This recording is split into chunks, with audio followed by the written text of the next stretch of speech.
The German shepherd suddenly lunged forward, his sharp teeth sinking into a black aluminum briefcase sliding across the airport conveyor belt. It was a sound that killed all the other noises, the rolling suitcases, the distant announcements, the faint hiss of jet engines, and for a split second, I swear the entire world just went dead silent, absolutely dead silent, frozen in a horror that no one in Terminal 4, or what we now call Clover Field International, had ever felt before. I'm Jake Sterling, or I used to be, and I worked K9 at Clover Field for 12 years, but the real star of the show, the reason anyone even knew my name, was Maverick, or just Mav. He was a shepherd, black and tan, built like a tank, but with these deep brown eyes that looked straight into your soul, and that morning, those eyes were locked onto something that made every hair on my neck stand up, something that was dangerously wrong. I remember shouting, "Mav! Leave it! Heel!" But he wouldn't, he couldn't, he was growling with a fury I had never seen, not even when he had found that improvised explosive device tucked inside a cargo crate years ago. This was different, primal, and his whole body was shaking, not with fear, but with a fierce, absolute conviction that whatever was inside that black case, it was a threat, a massive, immediate threat. It had started out as such a perfectly normal, almost boring day. The morning sunlight was streaming through the huge glass walls of Gate B2, the main international arrivals area, splashing long, golden reflections across the polished terrazzo floors. The usual airport hum was in the air, the kind of white noise that becomes your baseline, the sound of 1,000 lives moving at once. Suitcases rolling, the muffled voices of weary travelers lining up, the smell of bad coffee and jet fuel, it all just blended together. I had adjusted my cap, giving Mav a quick pat on the flank as we began our patrol. He was the airport's most trusted asset, our K9 rock star, and our bond, forged over 9 years, was absolute. It was the kind of trust where words aren't just unnecessary, they're obsolete. I felt what he felt, and he anticipated every single one of my commands. "Easy, boy," I'd murmured, feeling his powerful muscles shift beneath my hand. His ears would perk up at my voice, then instantly lower, acknowledging the command for calm, but his sharp, intelligent eyes never stopped scanning. For most passengers, we were just part of the furniture, a reassurance, but for me and Mav, every single minute of that patrol was a silent, high-stakes test. Every bag, every single face, every tiny shift in the airflow could hide something deadly, and we knew it, we lived it. We were moving through the baggage claim area for the early international flights, the ones that dumped 200 people onto the carousel at once, all bleary-eyed and impatient. Mav was calm, his tail straight, sniffing methodically along the conveyor belts. The other officers would greet me with these tired, jokey nods, "Morning, Sterling, another day in paradise, right?" I'd give them a faint smile back, trying to keep the internal pressure down. "Let's hope it stays that way," I'd say, but even as I said it, there was that quiet, nagging awareness, the one every first responder carries, that paradise is only ever 1 second away from disaster. Mav was a legend for a reason. He'd sniffed out huge amounts of contraband, he'd found hidden compartments full of cash, he even tracked a runaway suspect once who was hiding inside a massive heating duct. I was watching him, admiring how he blended that massive power with such incredible precision. Mav wasn't just trained to react, he was trained to think. He could sense the tension, the deceit, the specific, thin metallic scent of fear itself. I always told the new recruits, that dogs got better instincts than any machine we own. And that morning, his instincts were unusually sharp, unusually focused. He was twitching, his nose working overtime at every single suitcase that slid by. It was like he was searching for something utterly invisible to me, something only he could perceive. I checked the huge digital board hanging overhead. Flight 419 from Prague had just landed. More luggage was starting to roll out, a dizzying, multicolored blur of nylon and hard plastic cases. Mav's tail stiffened for just a brief, almost imperceptible moment, and then he let it relax. We both trusted the process, patience first, action only when absolutely certain. The air was a thick mix of cheap European cologne, warm, tired human breath, and the faint, chemical tang of jet fuel. It was an ordinary smell, but then Mav stopped. He paused, his large ears rotating toward a new row of bags that were just starting to enter the belt from the chute. I followed his gaze, instantly sensing that subtle, minute shift in his body language, the kind of change only a partner could ever notice. I frowned, leaning down. "What is it, boy?" I whispered. He didn't bark, not yet, he just stared, his huge muscles tensing ever so slightly. To literally anyone else in that terminal, it was just another boring patrol. But for Mav, for my partner, something about that specific morning, that specific moment, felt horribly, deeply wrong, like a thunderclap was about to hit. The low hum of the conveyor belt echoed through the nearly empty terminal, mixing with the distant, faint chatter of the travelers waiting for their luggage to appear. My boots clicked steadily on the smooth floor as I guided Mav along the perimeter, my eyes constantly scanning, trying to find whatever it was that he was sensing. Everything seemed utterly ordinary, until Mav stopped dead in his tracks. His entire body went rigid. His ears stood straight up, nose twitching with lightning speed. I instantly halted, the air suddenly turning thick and heavy around us. "What is it, boy?"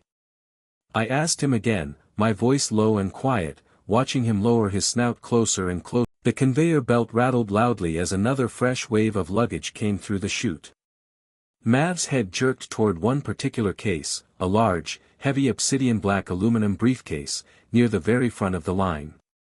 He moved closer, sniffing the air directly above it. His tail stiffened completely now, absolutely rigid, his body poised and full, terrifying alert. "Mav," I said, my voice low and urgent. The K9 didn't respond. Instead, he simply stepped up onto the very edge of the belt, sniffing the case with sharp, deliberate, almost violent breaths.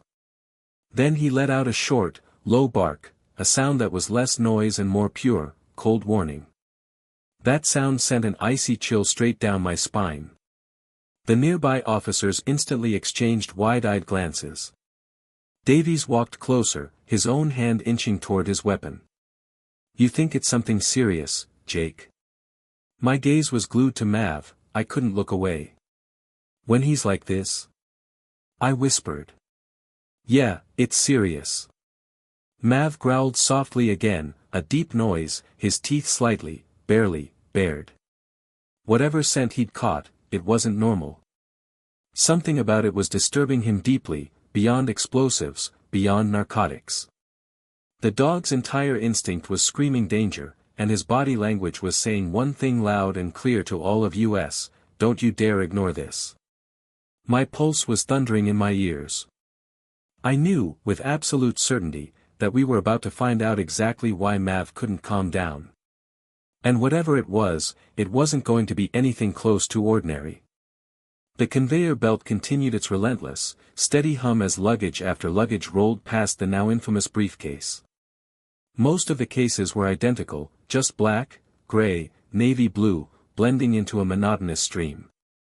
But Mav's attention was glued to that one particular case, the obsidian black hard shell, with its shiny silver hardware.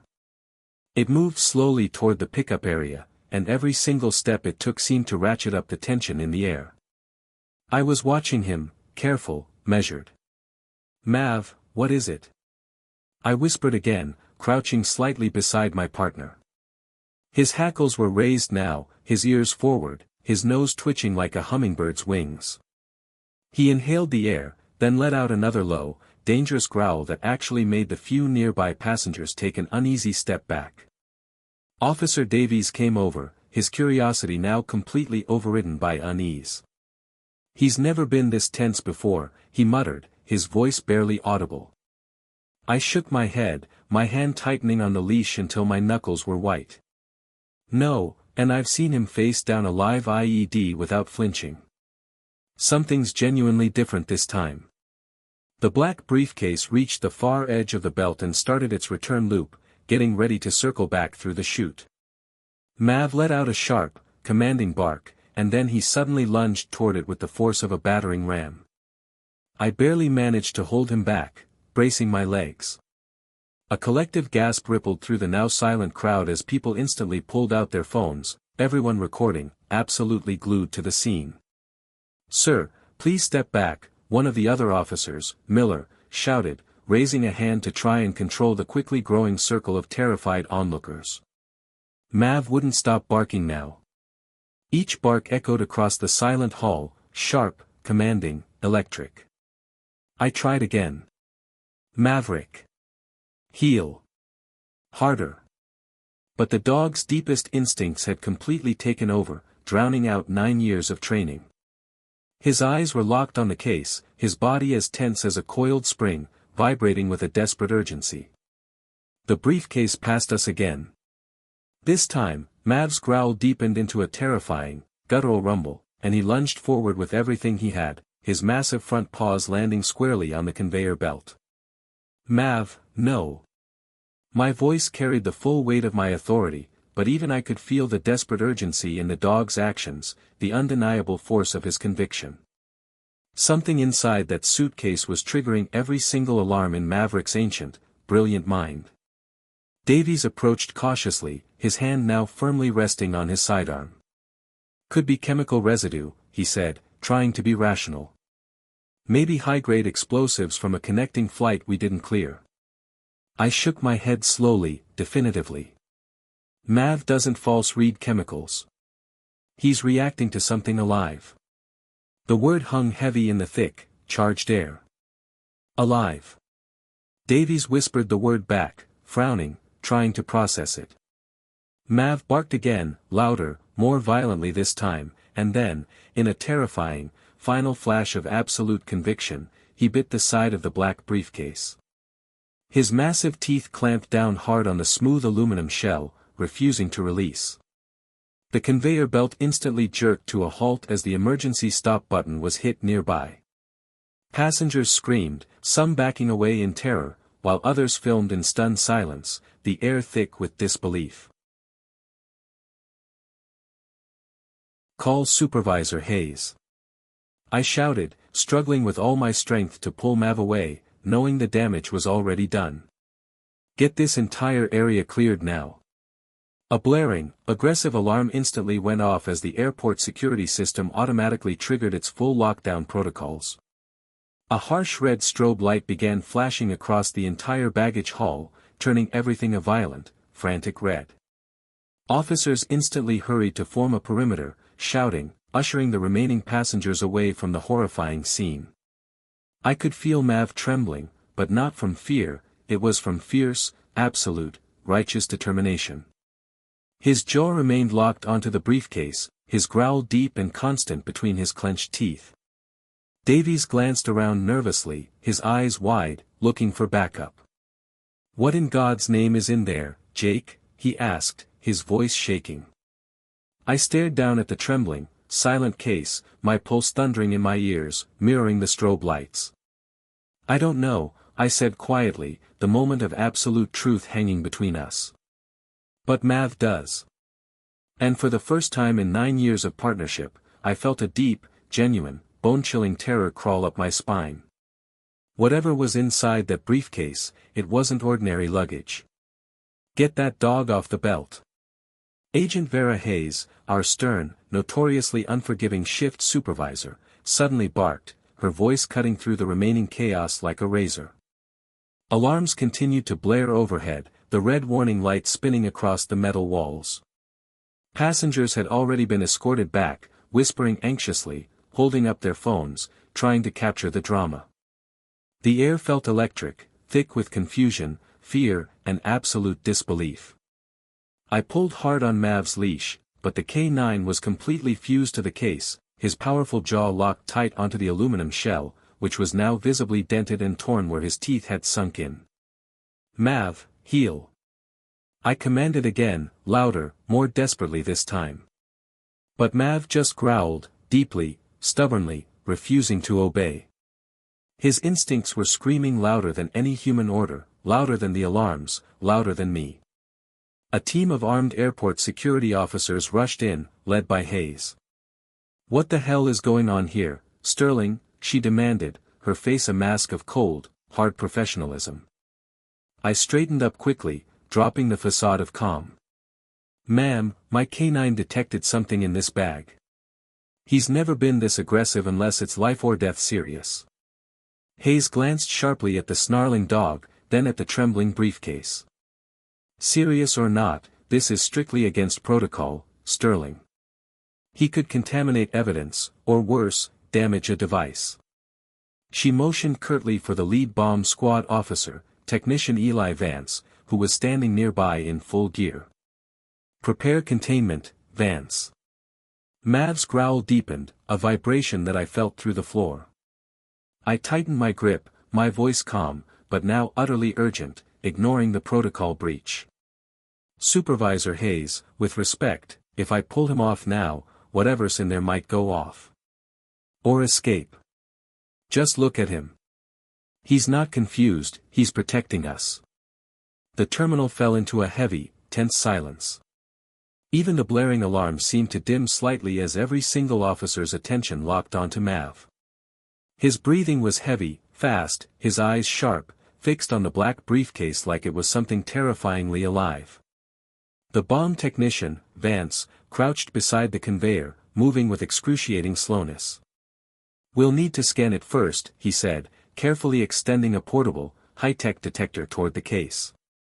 Mav instantly barked, a sharp, violent crack that startled everyone, including the veteran tech.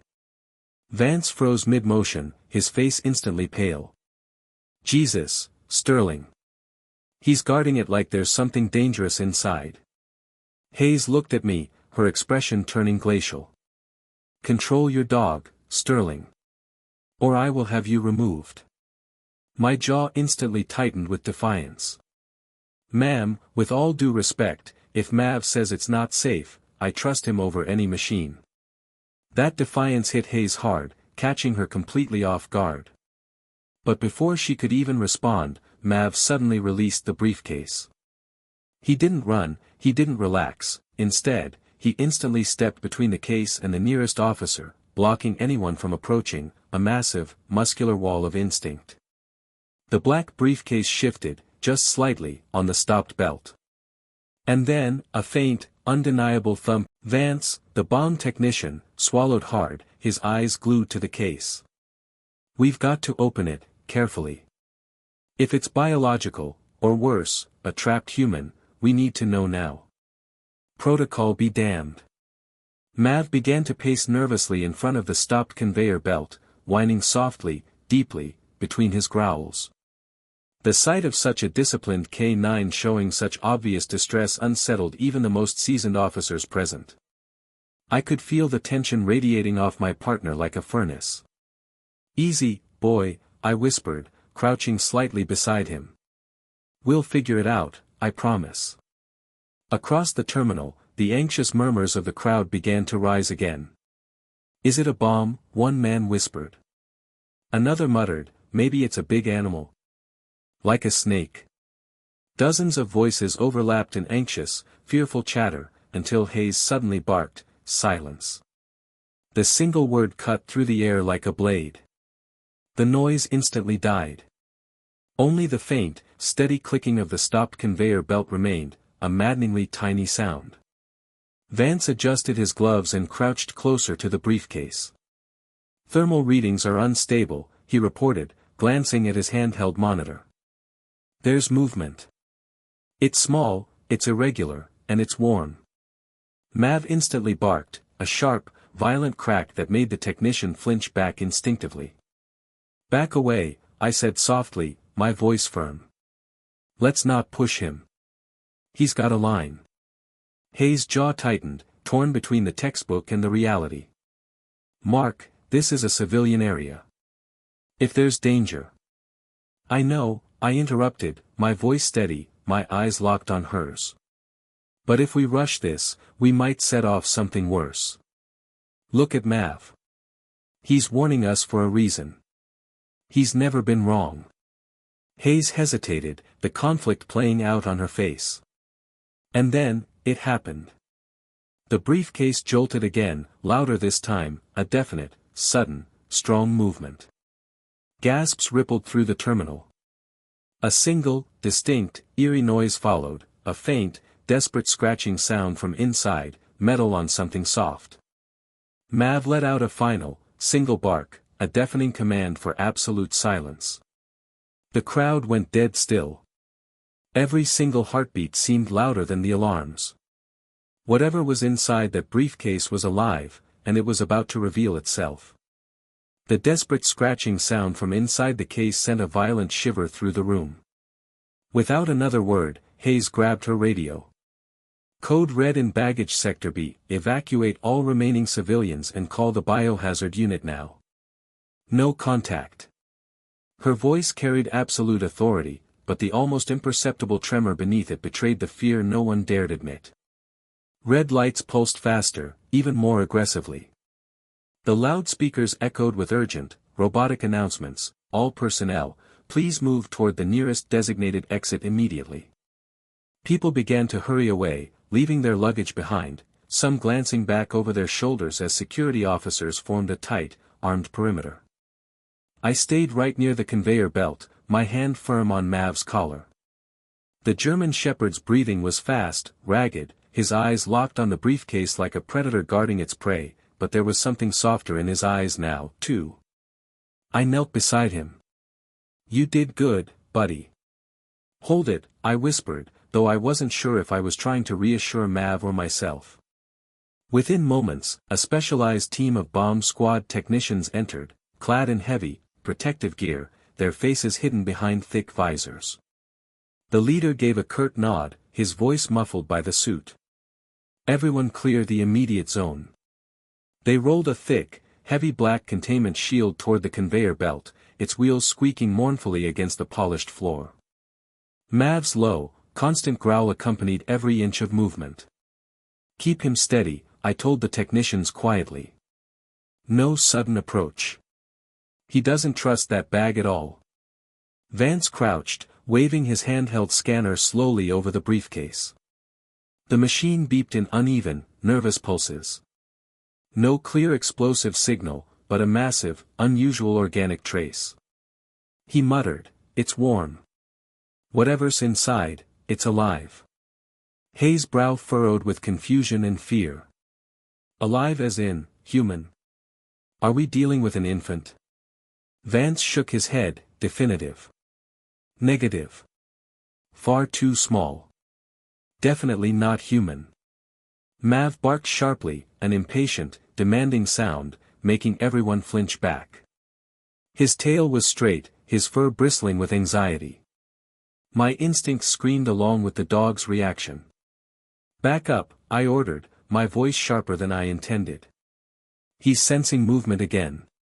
Vance glanced at the scanner. Thermal reading spiking. Something's moving fast. The next sound made everyone's blood run absolutely cold. A faint, muffled, desperate whine came from inside the briefcase, fragile, undeniable, desperate. It wasn't mechanical. It's alive, Hayes whispered, her voice barely a breath. Oh, my God, Jake. Mav whimpered, a soft, heartbreaking sound, pressing closer to the bag as if he were trying to offer comfort to whatever was trapped inside. My throat tightened with a sudden, overwhelming wave of emotion. We're not dealing with explosives, I said, my voice hoarse, broken. We're dealing with a living being. A life. For a long moment, no one spoke. Even the alarm seemed to fade into the background hum of pure dread. Vance exhaled shakily through his visor. Then what's the protocol for that, Sterling? My eyes stayed locked on the briefcase, the single object of terror and sorrow. There isn't one, I said quietly. We open it. Now. Carefully. The terminal was completely cleared now. Only the flashing blue and red lights and the muffled voices of the perimeter officers filled the vast space. The obsidian briefcase sat motionless. Mav growled low, instantly stepping in front of the briefcase as if he understood every single word she had just spoken. His gaze stayed locked on Hayes, protective, defiant, immovable. My heart was pounding so hard I could barely breathe. I had seen Mav fearless in the face of live gunfire, but this was different. The dog wasn't reacting to a threat, he was guarding a life. "Captain," I said, my voice quieter but firm, the conviction absolute. "I've been with Mav for 9 years. He has never, ever been wrong. If we blow that case, we might kill something innocent, or destroy the only lead we've got on something massive." The room went silent, save for the hum of the conveyor motor. Hayes hesitated, weighing the risk of insubordination against the dog's unnerving certainty. "You're out of line, officer." "Maybe," I replied, taking a slow, controlled breath. "But you asked for a handler with instinct. This is mine." Mav barked once, sharp, commanding, echoing through the empty terminal. It felt, undeniably, like he was backing up my words, endorsing my defiance. Vance exchanged a long, tense glance with Hayes. "Ma'am," with respect, he interjected, carefully. "If the K9 is reading sustained movement and body heat, we have to verify before we act. A premature detonation could compromise evidence permanently." Hayes finally exhaled, the sound loud in the vast silence, relinquishing control. "Fine. You have 2 minutes, Sterling. If we can't confirm life, we follow procedure." I crouched beside Mav, resting a hand on his massive shoulder, feeling the deep, reassuring vibration of his growl. "You heard her, buddy," I whispered. 2 minutes to prove you're right." Mav pressed his head hard against my arm, then instantly turned back to the briefcase, his nose twitching rapidly, his tail lifting just slightly, a signal I recognized instantly. Something was stirring again. Vance leaned closer with the handheld scanner. The monitor flickered violently, then spiked. The color indicator instantly turned from a cool blue to a deep, angry orange. Movement confirmed. It's breathing." Hayes froze, the word hanging between us like a physical object. "Breathing." Before anyone could even react, the briefcase jolted again, a sharp, strong movement, and a faint, desperate, undeniable cry emerged from within. Mav whined softly, leaning his massive paw gently against the scarred aluminum shell. My throat tightened with emotion, completely choked up. "Captain," I managed, my voice breaking. "Whatever's in there, it's alive, and it's absolutely terrified." The hum of the remaining machinery filled the silence as the bomb squad prepared their equipment for a non-destructive entry. The obsidian briefcase sat beneath the harsh fluorescent light, scarred with teeth marks and faint traces of dirt from Mav's paws. Every single eye in the terminal was locked onto it. The tension was so thick it could be tasted, the sound of held breaths, of hearts pounding in violent unison. "Thermals still active," Vance said, peering intently at the monitor. "Temperature is rising again. 38 degrees Celsius. That's body heat, ma'am." Hayes leaned closer, her professional focus returning, but now laced with horror. "Human." Vance shook his head, definitive. "Too small. Definitely not human." Mav stood right beside the briefcase, his tail stiff, his nostrils flaring. His breathing was heavy, controlled, his eyes sharp, as if he were guarding something utterly sacred. I knelt beside him, my voice barely above a whisper. "It's okay, boy. We're right here." Vance nodded to his partner. "Prepare manual override." A small, articulate robotic arm extended from the scanning device, gently pressing against the briefcase's highly complex latch. The sound of the metal click echoed like a thunderclap in the vast, still air. Mav instantly growled, stepping forward protectively, forcing me to tighten the leash sharply. "Easy, Mav," I soothed. "Let them work." A faint noise came from inside again, a soft, trembling whimper, desperate and fragile. Everyone froze. Even the officers who had seen the worst of humanity exchanged uneasy, sickened glances. Hayes whispered, her voice thick with emotion. "That's crying, isn't it?" Vance hesitated, his gloved hand hovering above the lock mechanism. "Ma'am, whatever's in here, it's scared to death." My chest tightened until it ached. I instantly recalled Mav's very first major rescue operation 9 years ago, a child trapped under massive debris from a collapsing warehouse. It was the same desperate, fragile sound that had guided him to life. This felt eerily, horrifyingly similar. "Proceed carefully," Hayes said finally, her voice low. "No sudden movements." Vance nodded. With absolute precision, he twisted the final latch. The locks instantly released with a sharp metallic snap. Mav barked once, a soft, anxious sound, stepping back slightly, his body still coiled and ready for anything. The lid lifted, slowly, inch by excruciating inch. A collective, massive gasp rippled through the room. Inside, wrapped tightly in layers of coarse, stained fabric, was a small, shaking bundle. Vance reached in slowly, reverently, and pulled back a rough wool blanket. A tiny, weak puppy blinked up at us, trembling violently, its white fur matted and dirty, its ribs visible through its thin coat. It whimpered softly, curling into itself, desperately seeking warmth. Mav let out a low, heart-wrenching whine, his ears drooping, his fiercely protective eyes instantly softening into pure, unadulterated concern. "Oh, my God," Hayes murmured, her voice raw with disbelief. "Someone stuffed a live animal in here." My relief was overwhelming, suffocating, but it lasted only a fraction of a second. As Vance gently lifted the fragile puppy out, placing it carefully in the waiting arms of an airport medic, something else beneath the blanket instantly caught my eye. A second, false bottom beneath the first layer of fabric. I frowned, tugging the remaining blanket aside. Hidden under the lining of the case were dozens of tiny, vacuum-sealed packets, and a small, black electronic device blinking faintly. My voice trembled with a sudden, devastating realization. "Captain," I choked out. "We've got a lot more than just a puppy here." Mav instantly growled again, confirming it. Whatever this was, it wasn't just simple cruelty. It was a massive, organized, cold-blooded crime. The moment Vance pulled back the remaining layer of the lining, the silence gripped the terminal once again, but this time it was the silence of pure, cold horror. The blinking light beneath the blanket wasn't a standard timer. It was a small, sophisticated transmitter attached to a large cluster of sealed plastic tubes filled with a strange, dark crystalline substance. Vance instantly froze mid-motion, his breathing audible, ragged, through his mask. "Captain," he whispered, his voice tense, low.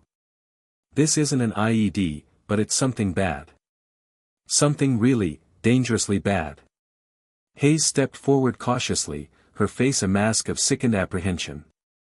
"Define bad, Vance." The technician swallowed hard, his eyes wide. "Synthetic narcotics, ma'am. High grade. The kind you never see. The only way it was masked, whoever did this, they used the puppy to mask the scent." Gasps erupted from the nearby officers. Even I, who had seen my share of gruesome smuggling cases, felt my stomach churn with a terrifying mixture of nausea and rage. I looked down at the trembling puppy, now safely cradled in the medic's arms, its tiny, vulnerable ribs visible, its eyes pleading for comfort.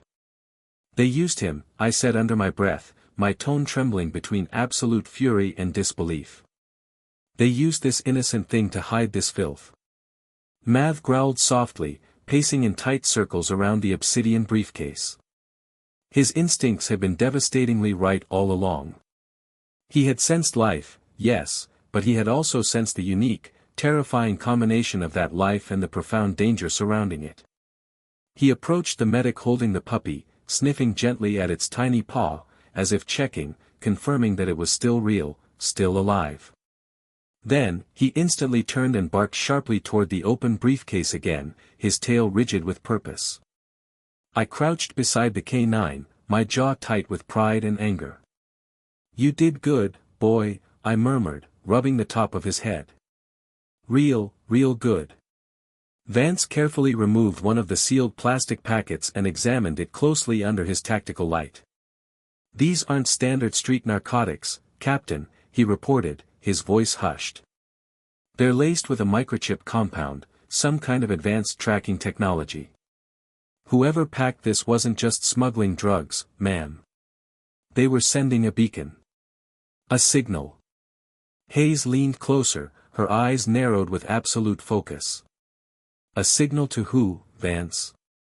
He pointed to the continuously blinking transmitter. This device is still active, ma'am. It's pinging every 30 seconds.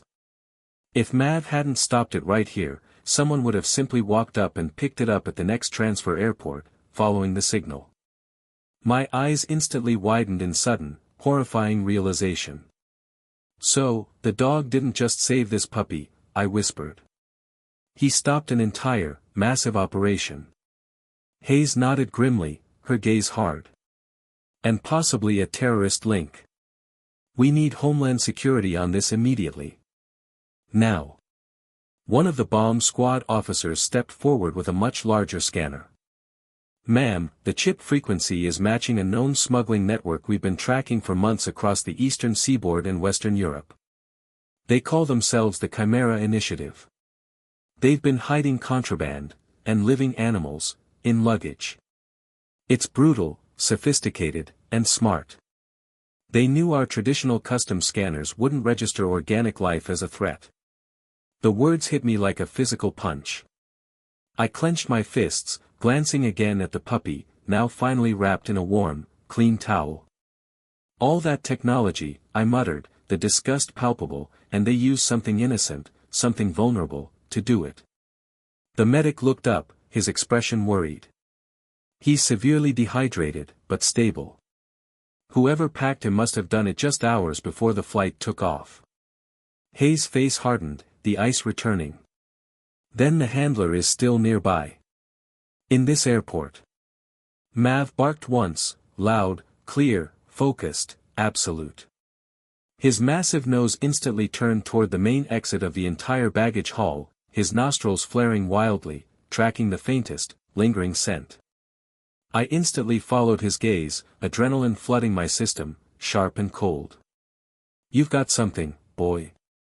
Mav barked again, pulling hard at the leash, desperate to run. The signal light on the intercepted transmitter, which Vance held carefully in a containment bag, blinked in perfect sync with the one I had just seen on the screen, like a beacon. My instinct surged, powerful and immediate. He's tracking the scent. The person who packed that bag is still inside this airport. Hayes snapped instantly into action, her voice ringing with renewed, professional intensity. Lock all terminal exits. Run surveillance feeds for Gate B2. Nobody leaves this building. Vance stepped back, sealing the obsidian briefcase inside a black containment crate. The little puppy whimpered softly, nestled securely against the medic's protective arm.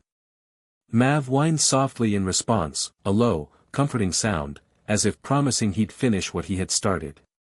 I tightened my grip on the leash, the world narrowing down to a single focus.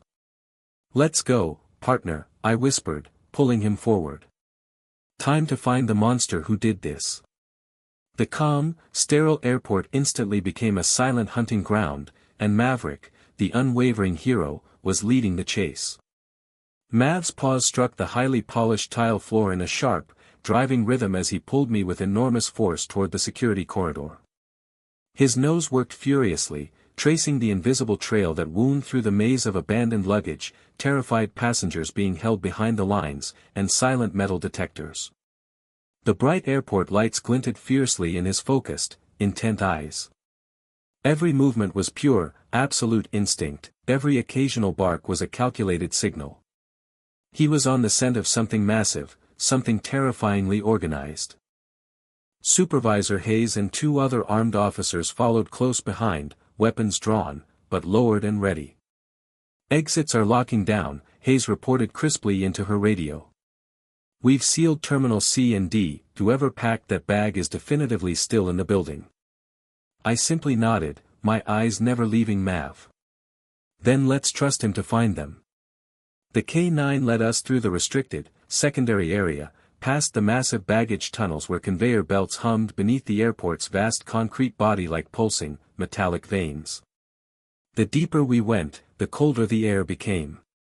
The place smelled of thick oil, rubber, and the faint, unsettling chemical residue of whatever had been in that briefcase. Suddenly, Mav stopped dead. His massive head turned sharply toward a towering stack of unattended cargo crates sitting near a massive loading door. He growled low, a deep, resonant sound, then barked twice, his absolute alert signal. I instantly froze, my heart pounding, adrenaline making me dizzy. "He's got something," I hissed. Hayes instantly motioned for the squad to spread out, surrounding the crates. Officer Miller flipped on his tactical flashlight, and the harsh beam sliced through the shadows, instantly catching movement, a shadow slipping quickly behind the containers. "Freeze!" Hayes barked, her voice a sharp, unquestionable command. A woman burst from cover, sprinting violently toward the emergency exit, her dark, severe clothing blending almost perfectly with the shadows. I instantly lunged forward, unhooking Mav's leash in a single, practiced motion. "Go, Mav! Go!" The German Shepherd shot forward like a powerful, Black Antan missile. His massive paws barely touched the concrete floor as he closed the distance with impossible speed. The woman tried desperately to shove open the heavy, metal fire door, but Mav leapt, tackling her arm with exactly enough controlled force to knock her down onto the hard concrete. She screamed, scrambling wildly backward, trying desperately to fight him off, as I caught up and instantly pulled Mav back to a heel position, my gun drawn and pointed directly at her chest. Hayes moved in fast, cold, and efficient, instantly cuffing the woman's wrists behind her back. "You picked the wrong flight to run from, Elara," Hayes said coldly, using the name that had flashed on the surveillance screen. The suspect, Elara Vance, was breathing in deep, ragged, panicked gasps. "You don't understand," she hissed, her eyes wild, defiant. "It wasn't supposed to happen here." I crouched down close beside her, my focus absolute. "What wasn't, Elara? What wasn't supposed to happen?" The woman's eyes darted frantically toward the sealed containment crate where the briefcase now sat. "The transmitter," she whispered, her voice laced with venomous defeat. "It wasn't just drugs. We were testing something. Something absolutely new." Hayes frowned, instantly demanding an answer. "Testing what?" Elara hesitated for a long, sick moment, then whispered the answer that chilled us all to the bone. "Smuggling vectors for the Chimera Initiative. The puppy was only the decoy. The real cargo was the microchip compound, it contains synthetic genetic material. We were trying to send it through without detection. We used organic hosts to hide it." The vast cargo room fell into a terrifying silence. Even the deafening hum of the machinery seemed to stop. My stomach twisted violently. "You're saying that thing was biological?" Elara nodded, tears of absolute rage starting to stream down her face. "A prototype. It transmits data remotely. Even from inside a host body." Hayes exchanged a horrified, sickened look with me. "That's not just smuggling," she said softly, disgust etched into every syllable. "That's barbaric experimentation." Elara lowered her head, the defiance crushed. "You don't know who you're dealing with, officer." Mav instantly growled again, standing rigidly beside me, his eyes locked on her like he could sense every single lie, every act of calculated cruelty she had ever committed. Hayes instantly radioed command. "We need a full biohazard response team at Sector D, immediately. And quarantine all evidence, including the suspect and her clothing." I looked down at Mav, whose chest rose and fell steadily, the perfect picture of focused duty. "You saved a lot more than lives today, buddy," I whispered, pride overwhelming the lingering fear. "You stopped something we can't even begin to understand." Mav's tail gave a single, slow, quiet wag, the purest acknowledgement of a mission completed. The danger wasn't over, but we had uncovered a terrifying truth, darker than any of us had ever dared to imagine. By the time the airport was eventually allowed to return to partial operation, the command center was alive with a chaotic, frenetic activity. Dozens of monitors displayed footage from every single camera in the terminal, replaying the same chilling few minutes over and over, the black briefcase being dropped off, Mav's sudden, violent reaction. I stood behind the central table with Mav by my side, the dog's tail flicking restlessly, picking up my internal tension. On one of the screens, the initial footage of Alara Vance appeared, wearing a long, distinctive beige trench coat, her face hidden behind dark, oversized sunglasses, head down, walking quickly. She placed the briefcase on the belt, glanced furtively around once, then vanished instantly into the bustling morning crowd. "That's her," I said quietly, pointing. The suspect Mav cornered near the cargo bay. Hayes, looking exhausted but fiercely professional, folded her arms. "Run facial recognition immediately. Get a full history." A technician typed rapidly, zooming in on the footage. Within seconds, the database instantly matched her photo. Identified, Alara Vance. Dual citizenship. Flagged multiple times for cross-border biological trafficking, but never successfully arrested. He paused, his voice hushed. Interpol has been looking for her for almost 4 years. Hayes' eyes narrowed to dangerous slits. So, this wasn't a one-time drop. She's part of something highly organized. I leaned closer to the screen, my heart pounding with a sudden, sharp memory. "Zoom in on her left wrist, please." The image sharpened instantly. A small, stylized tattoo of a geometric symbol, faint, but clearly visible beneath the cuff of her coat. "That's not decorative," I said, my memory suddenly crystal clear. "I've seen that exact emblem before, in a top-secret Europol briefing from years ago. It's the mark of the Chimera Initiative." The room went instantly still. The lead Homeland agent, Agent Thorne, muttered, "They've been smuggling experimental materials, Sterling. Viral strains, custom DNA chips, even cloned tissue. Always through living hosts. They're trying to perfect the transport of life." My jaw clenched with blinding rage and horror. That's why Mav went insane. He didn't just smell cheap narcotics or fear. He smelled corrupted biology, he smelled fear, and he smelled pure, utter sickness all at once. Hayes turned toward the chief medical officer standing nearby. "Status on the puppy, doctor." The vet, still in her surgical scrubs, replied softly, her voice filled with gentle concern. "Stable, Officer Sterling. But you were right. There's something implanted right near its shoulder blade, a tiny transmitter. Same frequency as the device in the briefcase. It wasn't meant for tracking drugs. It was specifically monitoring the animal's vital signs." Gasps filled the crowded room. I exhaled slowly, the horrifying realization dawning, complete and utter. They were testing how long a young, vulnerable animal could survive transport while carrying that biochip. The puppy wasn't a decoy for the drugs. The puppy was the experiment. The vet nodded grimly, sadly. "Exactly. A dry run for something bigger, something much more sinister." Hayes stared at the screen one last time, watching Alara Vance vanish into the crowd, the face of calculated evil. "Get her full transfer records, every flight log, every passenger she's remotely connected to. If this network is moving through our airports, we shut it down here, and we shut it down now." I placed a steadying, reassuring hand on Mav's neck.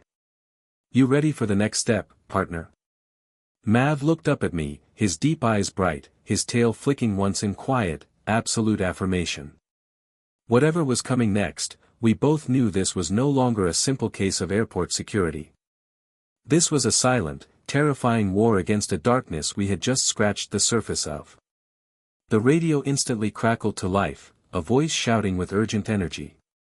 "Suspect Alara Vance spotted leaving the lower parking structure, Gate C exit. She's on foot." The command center instantly erupted into frenzied motion. I grabbed Mav's leash, my pulse spiking into my throat. "Come on, partner," I said, already sprinting toward the stairwell. The German shepherd barked once in response, surging ahead, his nails scraping loudly against the concrete floor as we descended quickly into the echoing, dark garage. The air down below was thick with exhaust fumes and the deafening, constant hum of massive engines. Harsh red and white warning lights flickered across the seemingly endless rows of parked cars. Somewhere, deep within that maze of dark shadows, a woman was running desperately for her freedom.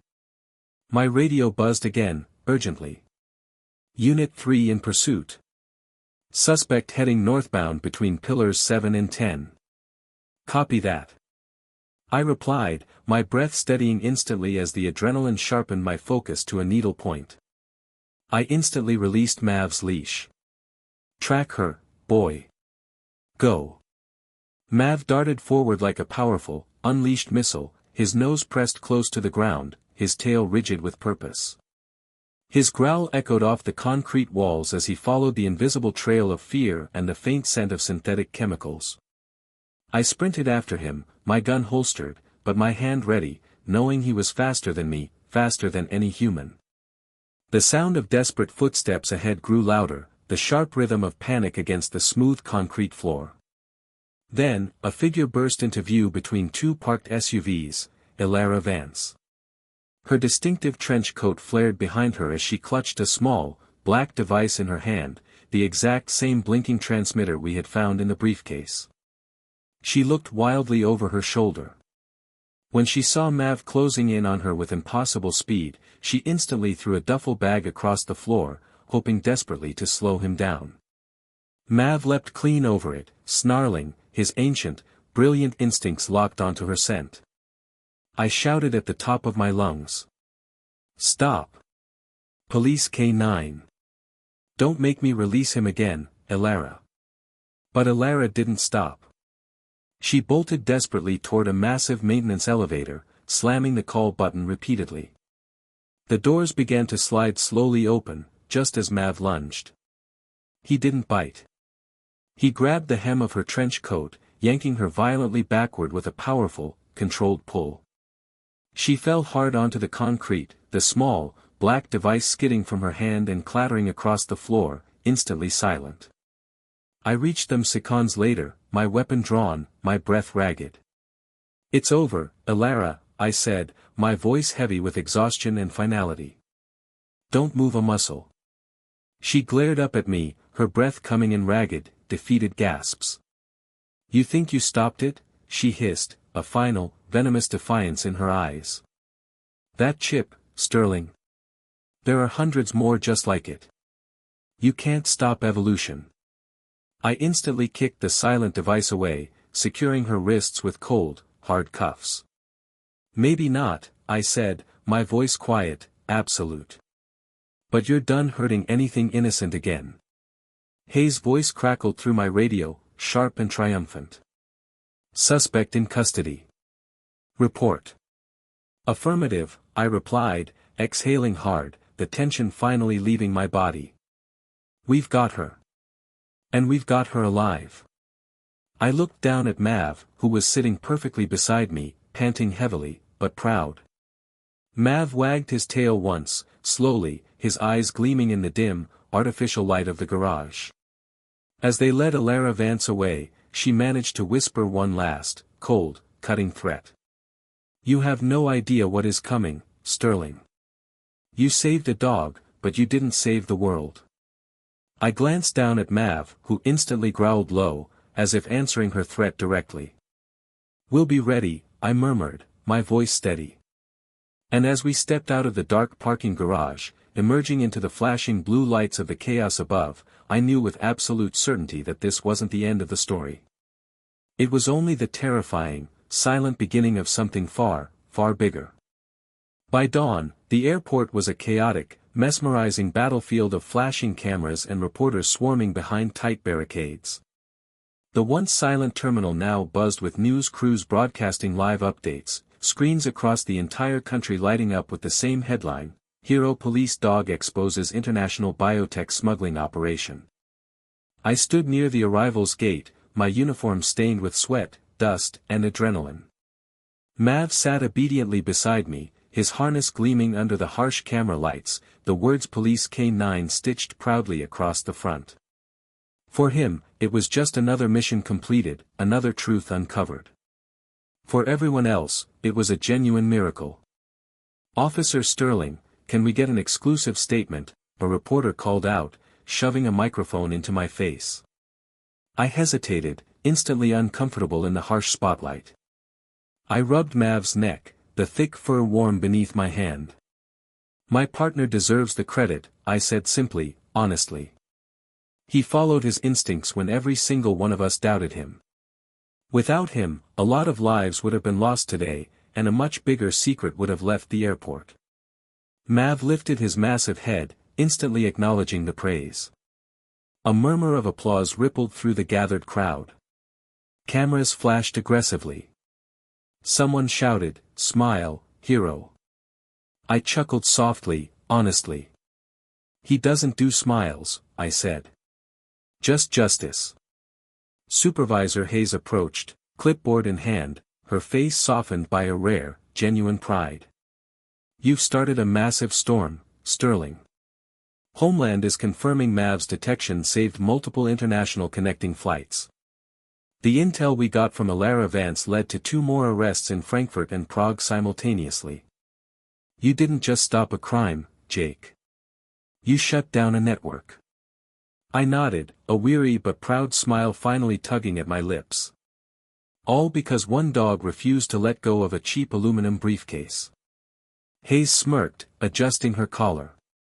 "You know, by noon, he might actually be more famous than the mayor." By mid-morning, that strange prediction came true. News anchors replayed the dramatic footage of Mav lunging at the black briefcase, the chaotic scene looping across every major channel. Social media instantly flooded with trending hashtags, hashtag Hero K9 Maverick, hashtag Trust Your Dog, hashtag The Chimera Initiative. Comments poured in from around the world, "That dog deserves a massive medal." I'm literally crying. Protect Mav at all costs. I leaned against a quiet marble pillar, watching the beautiful, chaotic frenzy unfold. For once, the noise didn't bother me. Mav sat close, his tail brushing the floor in a quiet, happy rhythm. "Guess you're famous now, partner," I murmured. Mav turned his head, giving me a calm, steady, knowing look, as if to say fame didn't matter one bit, only duty, only the truth did. In that strange, beautiful moment, surrounded by flashing lights and endless, demanding questions, I realized something truly profound. It wasn't just about what Mav had found, the drugs, the chips, the sick experiments. It was about what he represented. Loyalty, courage, and the ancient, brilliant instinct to protect life, to protect innocence, even when every single human around him hesitated and doubted. And as the reporters clamored loudly for more, Maverick simply yawned, laid his massive head down gently beside his handler's boot, and peacefully closed his eyes. The true hero was finally resting. The chaos of the airport had, finally, sweetly, quieted. The flashing lights were gone. The crowds had slowly dispersed, and for the first time in hours, the baggage terminal felt calm, eerily calm. A soft evening glow filtered through the tall glass panels, casting long, peaceful golden streaks across the floor. I stood in the quiet, temporary medical bay, still in my stained uniform, the fatigue shadowing my face like a heavy cloak. Beside me sat Mav, alert but calmer now, his deep brown eyes following every movement. Across the small room, a veterinarian gently placed the rescued puppy onto a soft, clean, warm blanket. Its tiny chest rose and fell in a steady, hopeful rhythm. A genuine miracle after the horror it had silently endured. "He's responding well, Officer Sterling," the vet said, smiling faintly, genuinely. "Dehydrated and weak, but strong enough to fight. He's a survivor, just like your partner." My gaze softened, watching the tiny, helpless creature. Can we let them meet? Just for a minute?" The vet nodded gently. Carefully, she carried the small, trembling bundle over and set the puppy down in front of Mav. The little one looked up, uncertainly, trembling for a moment, before slowly inching closer to the massive dog. Mav sniffed the air, then slowly leaned forward, giving a slow, gentle, comforting nudge with his nose. It was a simple, small gesture, but in that quiet room, it felt monumental, profound. The puppy let out a tiny, soft whimper, and Mav responded with a low, comforting, protective rumble deep in his chest. He laid his head down right beside the tiny dog, as if silently promising that no harm would ever come to it again, not ever. My throat tightened. "You saved him, buddy," I whispered, barely audible. "You knew before any of us did." The vet smiled warmly, watching the beautiful, silent interaction. "Dogs sense things we never can, officer. Danger, fear, innocence, loyalty. It's why they save us, even when we don't understand why." Mav blinked slowly, his tail brushing the floor in a soft, contented motion. The puppy nestled closer against his fur, its small body finally, completely relaxing. The sight drew quiet tears from one of the nurses nearby. Hayes stepped quietly into the room, her arms folded, but her expression soft, reflective. "Looks like our hero earned himself a promotion," she said, her voice filled with respect. I chuckled quietly, rubbing Mav's ear. "Forget promotion, Captain. He just wants a nap." Hayes smiled, glancing at the two dogs, the massive protector and the tiny survivor. "Maybe he's found himself a new recruit, Jake." The puppy yawned, pressing its tiny paw against Mav's muzzle. Mav stayed perfectly still, patient, and completely gentle. I knelt down, rubbing my partner's ear one last time. "You did good, Maverick. You didn't just save lives today. You gave one back." Outside, the last, fading rays of the sunset painted the terminal in a deep, melancholic gold. Inside, a battered, innocent puppy slept soundly beside a massive, weary hero. And for the first time all day, a complete, absolute peace had finally returned to Clover Field International. Night had settled over the city by the time I finally stepped outside the airport and into the cold evening air. The terminal lights glowed softly against the dark sky, their reflections dancing across the wet pavement. The frantic, draining chaos of the day had completely faded, replaced by a deep, quiet stillness that somehow carried its own weight of overwhelming relief. Mav walked beside me, tired but proud, his steps slow, measured, steady. The air smelled of cold rain and jet fuel, ordinary scents that somehow felt intensely different now, like painful reminders of the lives we had touched, the darkness we had confronted. I paused near the exit, resting a comforting hand on Mav's shoulder. "We did good today," I said quietly, looking out at the endless night. "Real good, old friend." Mav looked up at me, his tail giving a faint, tired wag. No words were needed between us. The bond we shared went far deeper than commands or shiny medals. It was absolute, unconditional trust, the kind that could only be built through years of standing side by side in the face of pure danger. I thought of the frightened puppy, now safe in a dedicated foster home. I thought of the hundreds of passengers who had no idea how terrifyingly close they had come to disaster. And I thought of the headlines that would soon fade, replaced by tomorrow's noise and tomorrow's scandal. But some truths would remain, forever etched in my memory. A hero's instinct. A dog's unshakable, magnificent loyalty. A reminder that sometimes, the greatest courage wears fur and walks calmly on four legs. Hayes' voice echoed faintly from behind, a final check. "You heading home, Sterling?" I smiled, a real, genuine smile. "Yeah, Captain. I think we both more than earned it." As we stepped into the parking lot, the night breeze carried the distant, powerful sound of departing planes, their engines roaring like the constant, unwavering heartbeat of the world moving relentlessly on. I opened the door of my patrol SUV, and Mav climbed in, instantly curling up on the passenger seat with a deep, contented sigh, his head resting on his paws. I looked out across the runway one last time. "You know," I said softly, talking just to him, "some heroes chase glory, and some chase fame. But you, old boy, you just chase the truth." Mav blinked, his deep eyes half closed, perfectly content. The darkness of the parking lot closed in around us, the lights of the airport fading behind us. We were two silhouettes, framed against the silent glow of the horizon, driving away from the storm we had just conquered. Not all heroes wear badges or uniforms, or carry shiny guns. Some simply listen to the deep, silent instincts that the rest of us are too deaf, too arrogant, or too afraid to ever acknowledge. Mav didn't just save a puppy and expose a crime that day. He reminded the entire world that absolute loyalty, pure courage, and the desperate, urgent need to protect life still exist, and sometimes, you find that beautiful, terrifying truth in the most unexpected places, like inside a black aluminum briefcase, on a busy, chaotic conveyor belt, just before the airport goes completely, terrifyingly silent.